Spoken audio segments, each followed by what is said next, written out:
at payo sa mga anak at apo nating mga naninirahan dito sa barangay Tulay na Bato. Maraming salamat pumulit. Ito na po ang kanilang kabuuan, ang kanilang barber shop.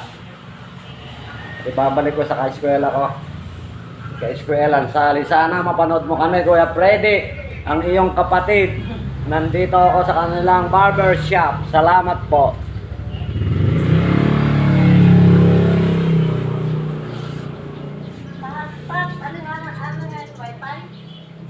Ayan po muli ang ating kaibigan na ama ng pamilya Bragata. Maraming salamat, Kuya Christopher, again.